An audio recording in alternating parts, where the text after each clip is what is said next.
Good afternoon, class. I got my student here, Caroline, and today we're going to learn about deer antler growth and the basics of deer.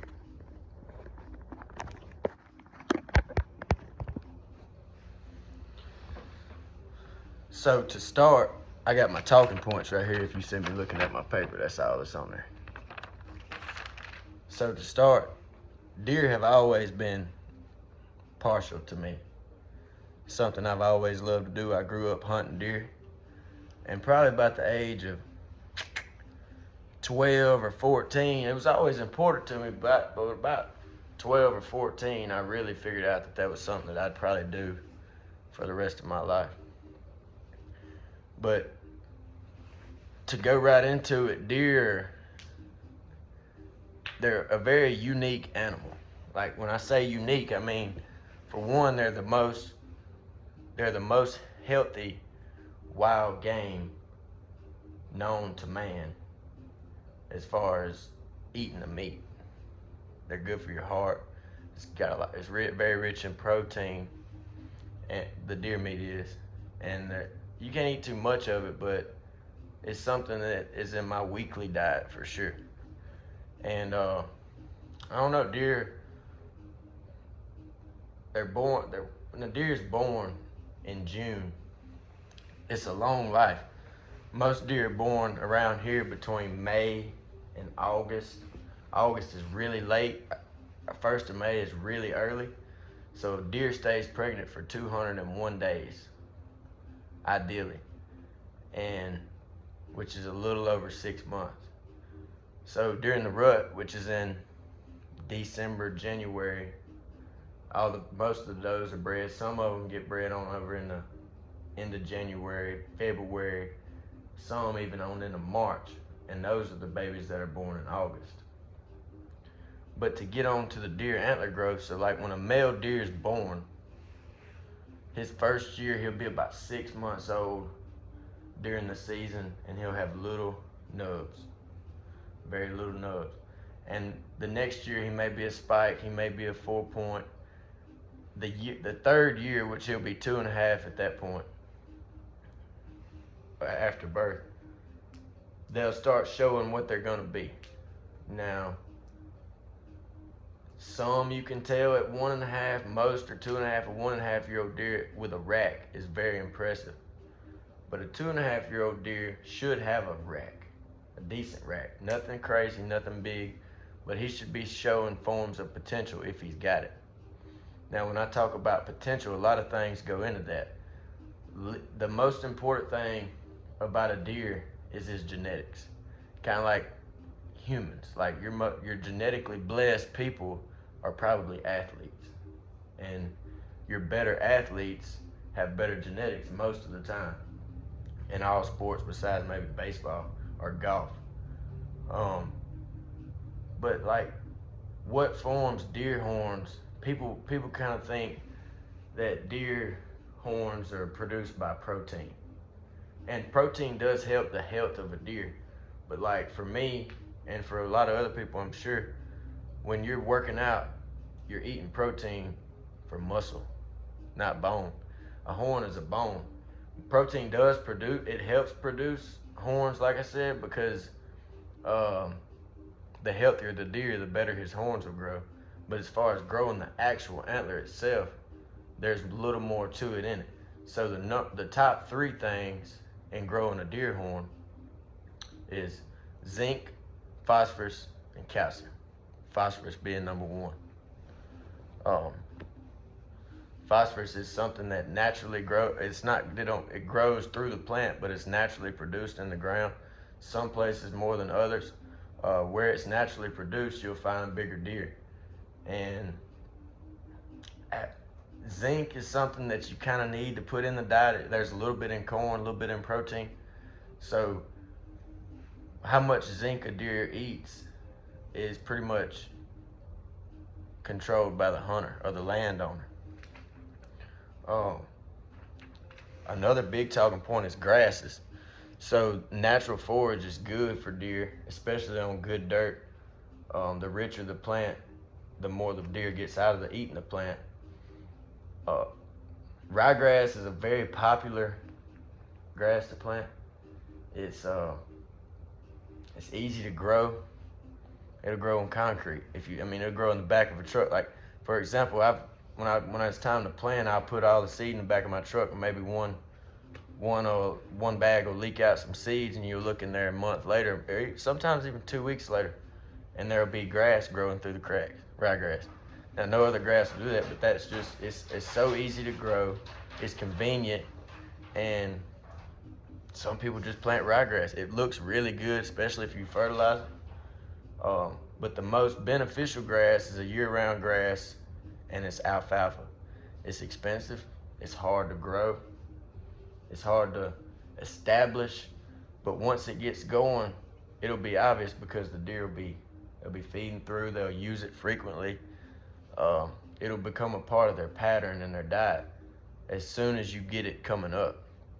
Clover is really good, but still not as good as alfalfa. Wheat's good, oats are good, all of it's good. I try not to plant ryegrass just because it's just not good for deer. It's not bad for deer, but it would be like eating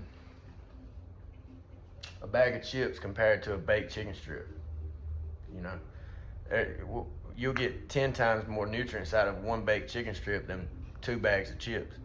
And like, you look chicken strip, and then you get like 50 chips in a bag. It's all about the nutrition. Another very key talking point would be, we talked about when a deer produces a rack. A genetically improved deer could have 10 points at 2. A genetically poor deer could have 6 points at 5. So points are not a determining factor when you're looking at the age of a deer. If you're trying to age a deer, it really don't matter if he has anything on his head. An older deer is gonna have he's gonna have a bigger body. He's gonna be more muscular. He'll be flat all the way through. His shoulders will be as big as his hindquarters. His belly will have a little, not sagging, that's an old deer, but a mature deer will have a lower belly, not a tight belly, not a flat belly. He'll be you'll be able to tell he'll look more like that bull, more like a bull. He'll have that bull walk to it. That's the way you age a deer. It has nothing to do with the points or how many points, how big the rack is. That's not, I would rather age a deer with a belly than points. Because when it comes to points, a 6-month-old deer is not gonna have 10 points, but a 5-year-old deer, like I said, could have 6, So you can't ever look at the rack and decide whether that's an old deer or not. Now, speaking of that, a deer will meet his full potential at 5. At 3, a lot of deer get shot at 3 because that's a shape of what they're gonna be at 5. And some deer at 3 are really good. However, if a deer is really good at 3, he's gonna be really, really good at 5, because he's gonna grow and improve over the years. A 5-year-old deer is probably about like 35, 40-year-old man. You're right there before falling off, but you've come a long way as far as maturity. Let's see how to age. So I'll tell you this: if you're wanting to age a deer, if you're involved with hunters, if you don't hunt and you hear somebody say that deer's 3.5, well, if you don't hunt, you'll be like, why? How does he know that deer's 3.5? Like, why the half? Well, so deer are born in June, and if the antlers are hard, it's probably. Let me back up. Deer are born in June. Most of the times, the day they're born, their horns start to grow back a month before that, roughly. So, just to make that make more sense, a deer starts growing his horns, right about a month before he's born. The day he's born, not before. They don't come out of the womb with horns, but about a month before the day he's born, traditionally, and they'll have velvet on the outside. It's like a furry substance. Later on, about October, most of the time, late September, early October, they'll shed the velvet and the horns will become hard. When the horns become hard, they'll start sharpening the tips of the horn, preparing for breeding season, preparing to fight for dominance. You know, there's a dominant buck in every herd, and then the dominant buck will not drop his horns until every doe has been bred. So, and what I mean by drop their horns, they're going to drop them in some first week of February around here, some as far as the first week of March. April. There's that gap there where by the second week of April, every deer should have dropped his horns. And then they normally go about a month without them, and then they start growing them back. And that's what I'm saying. So when they drop their horns, and from the time they drop their horns to the time they start growing them back, the rack they start growing should be bigger than the rack they just dropped. Okay? So, I could talk all day about this, but I've met my time. I've got a quiz for us to take. So, we'll take that quiz. It's on the TV now. Let me see if I can turn the camera around. I'll just hold it. Start the quiz.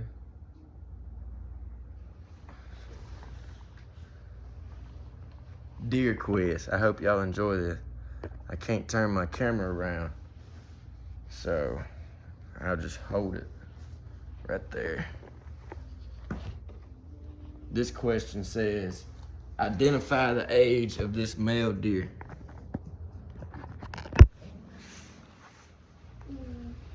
You got it.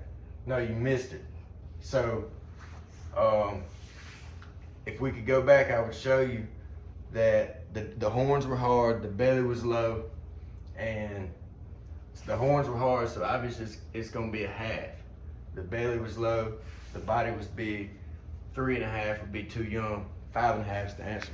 The reason I knew that is because I raised that deer. That was my deer that I took pictures of through and through. I got that deer since he was a baby.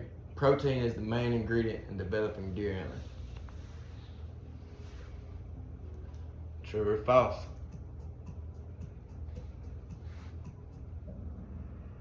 You got it. False.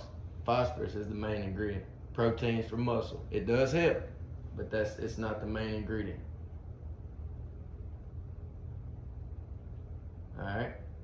What is the main ingredient in growing deer antler? Yep, just talked about it. Phosphorus.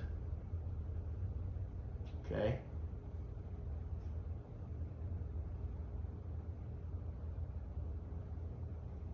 At what age is a buck considered fully mature?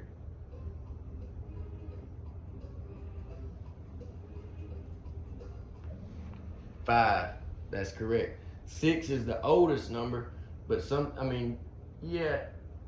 that question could be a little confusing, but at 5, a deer has reached he's fully mature at 5, physically.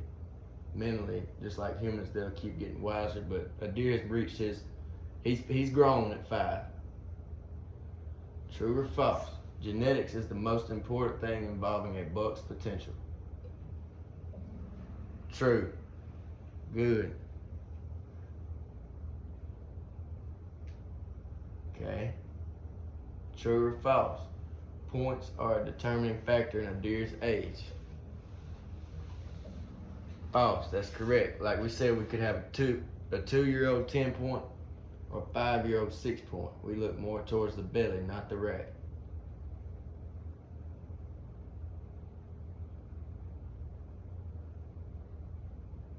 What is the least productive grass to plant considering a deer's diet? Ryegrass. That's right. That's the one that'll grow in the back of the truck. Last question. What is the most productive grass? Alfalfa. 100%. I got a smart girl. She's smart. She's homegrown girl from Vardaman. So she's done some hunting in her life. But that's all I got today. And I hope y'all enjoyed it. Thank you.